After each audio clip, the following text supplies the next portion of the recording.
Oh, we went black there for a moment, You did. but we're back. We're back. Power down, power Yeah. down. So the big one this week, Bri, is that and this was your idea, and it's a really good one. Is obviously whilst we don't have this over in the UK, we are more than familiar with Thanksgiving taking place in America. Um, and a little bit of autumn leaves. Sorry, fall. Fall, the fall, it's the fall. The fall to the dark side. Um, so yeah, you came up with the notion of discussing what part of Star Wars we're most thankful for, which is a real nice open question. Um, Go on then, Brian. You've probably given this some thought. What are you most thankful for? Well, to me, since Disney took over Star Wars, there's been a lot of negativity where they've lost a big part of the fandom in terms of not everyone's been happy with the content or had a mixed response to the content. So it's been difficult, I think, being a Star Wars fan in the past decade, um, because it's kind of led to a big surge in people who are able to produce negative Star Wars content and profit off that, and it becomes like a business to them and a full-time occupation to criticize Star Wars. And there doesn't seem to have been a way that Lucasfilm have been able to counter that. And other than the fans themselves, and that's why what I'm thankful for is the Star Wars community and the friendships that we make within Star Wars, because I think in a large part that is what has kept people like myself going. Whilst there's been content, I did enjoy the sequel trilogy, for example. I've enjoyed quite a lot of the TV content. I'm not into the animation at all, so in terms of content for me, the past decade has been quite slim. And I collected every single comic and book, and I kind of gave that up a couple of years back as well, because I wasn't enjoying the content that was being produced. And so for me, I'm being disappointed by the content we've been getting from Star Wars, but what's kept it going for me has been Star Wars fandom and going to conventions and meeting friends that you don't necessarily see other than only at conventions, and that whole side of it. And so that's what I'm most thankful for. And I think as long as Star Wars has that community amongst us, and we've got those of us who are here to enjoy Star Wars for what it is, the good and the bad, I think it survives. Yeah. I mean, you've touched on the two things that I was going to say. So one, I was going to say that I'm thankful that Star Wars is about in any form because for a long time we didn't get anything. Um, in the old days, obviously we were thankful of, every 3 years that we had something Star Wars come along. Um, but I think in many ways we're spoilt these days with the volume of content. It makes it easier to be picky, doesn't it? Yeah. Um, but more than anything else, and again, this was the major point that you made. It's been the friendships and the camaraderie between people that I would never have met had it not been for a shared love of Star Wars. Um, I was sat at work at the newspaper I worked at just around the time when Disney were taking over the license, and I had a phone call come in from somebody I'd never met. Said, "Hello, I'd like to introduce myself. I'm Mark Newbold. I'd like to help you with your Star Wars content at the newspaper." I said, "Well, funnily enough, that's what I do here." And one thing led to another. We met up, and that all those years ago introduced me to yourself, Bry, and obviously to Matt and to various other characters in the group. And I consider you to be amongst my best friends now. And so Star Wars is giving me my friends. So I've yeah. got a question that's going to just blow this whole thing up. You want Did Mr. Newbold contact the newspaper because he wasn't happy with the Star Wars content? I think he contacted it thinking that he could be the savior. No, no, I hadn't had a chance to write much at that point in time. I think one of the first articles I wrote, which was before I became a journalist, was about the cheers, Jack. So yes, so you should, Mark. One of the first articles I wrote about was the Phantom Menace, and having seen it and then having to write an article the next day, I really didn't know where where I sat with the Phantom Menace. So I actually structured the whole article about the feeling of seeing a Star Wars film again after all those years, and how me and my brother went along and had the shared experience of seeing a new Star Wars film 16 years after we'd seen Return of the Jedi. So that kind of got me out of jail on that one because at that point in time, I really didn't know how I felt about the Phantom Menace. Again, it's something that I've grown to appreciate over years, and hopefully, one day maybe that'll happen with the sequel trilogy. I do still maintain Episode 7 is great. Yeah. One of Jack's highlights, I'm just scrolling back in the comments. I'm just gonna put Yeah. the comment back up on the screen. Highlight was meeting me. What can I say?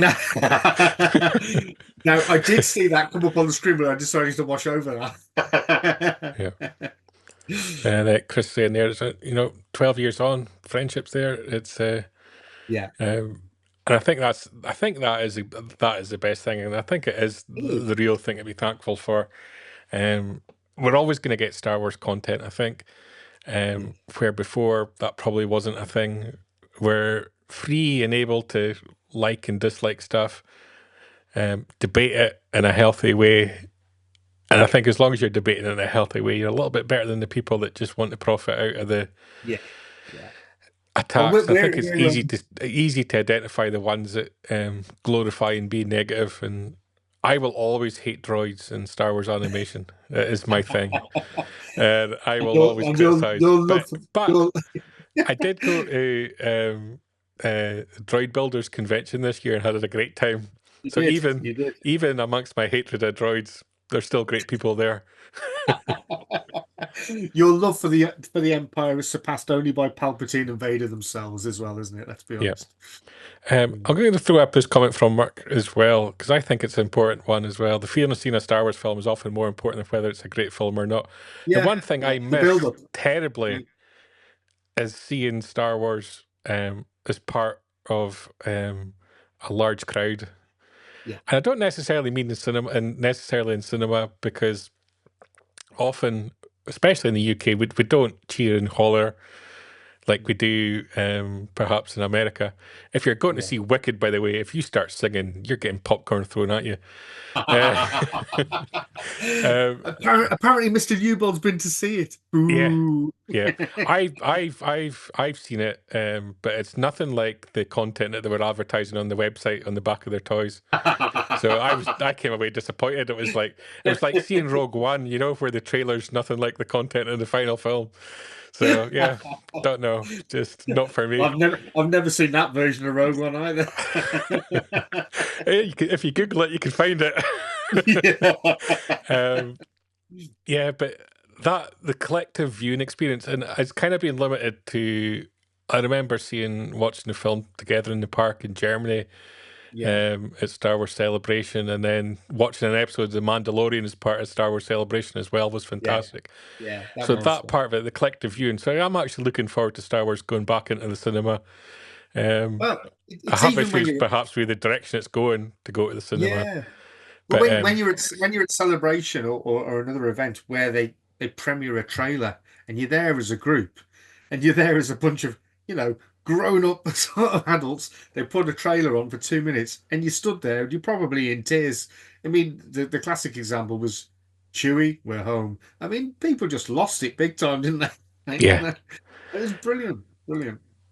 Mark, who went to see Wicked, sang "Let It Go" at the top of his right. Oh dear, bless him. Jonathan making a point there. He didn't like episodes 8 and 9 of the sequel trilogy. Other than that, he thought everything else has been fine. And I think probably a lot of people are a little bit like that. I think we can afford to be a little bit picky. I didn't like the Power Rangers in the Book of Boba Fett, but it didn't ruin the Book of Boba Fett for me.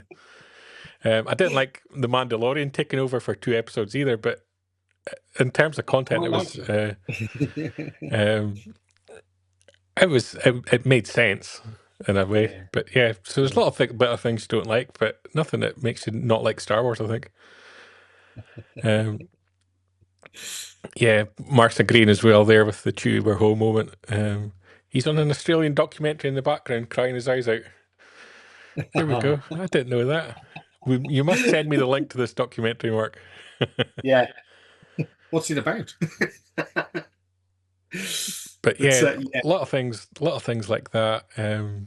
I don't think you can top that as a Star Wars film. And I think when people, well, I always get made fun of for being a Star Wars film yeah, or Star Wars fan.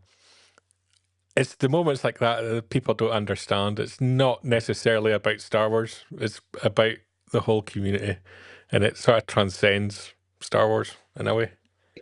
it's our FA Cup, isn't it? The same way that you have somebody that's really into a particular football team. When they don't get what you get from Star Wars, you just talk to them about what they're into, and it clicks. It clicks with them. Yeah. Broken Uh, together. Mark, it's My Saga's a documentary. You'll see Mr. Newbold in, and yeah, Yeah. it's free to watch now on YouTube. I think it's been out quite a while now as well. I So yeah, think I've seen that. Yeah, yeah. Christy sat down and watched The Rise of Skywalker. Had some tearful moments. I'm actually going to make a point of watching it over Christmas. I think um, because I haven't watched it since it was in the cinema, and every time I see clips from it, I'm like, oh, I can't remember that. Yeah. And I need to go back and watch it to see if my opinions changed any. I don't think it will. I think it was a bit of a cluster, bad word, of a movie, and I think it was a victim of the backlash that the Last Jedi got, and they were trying to course correct a little bit, and it just became a production mess. I think nobody's I fault, do, trying to I, achieve I too do much love, in little time. yeah, I do love the Kylo and Han Solo scene. Yeah. That's powerful. Yeah. Jack saying his wife said The Force Awakens is not a Christmas film. All Star Wars is Christmas films, aren't they? I started my Christmas film watching this week with Planes, Trains, and Automobiles. Technically Thanksgiving, so it's more appropriate to this week. Good choice. I had Home Alone on in the background while I was working. Yeah. Mark saying episode 9 is a far better rewatch than you might imagine. Yeah. Um, Yeah, it is. Yeah. Jonathan saying The Empire Strikes Back will always be his all-time favourite.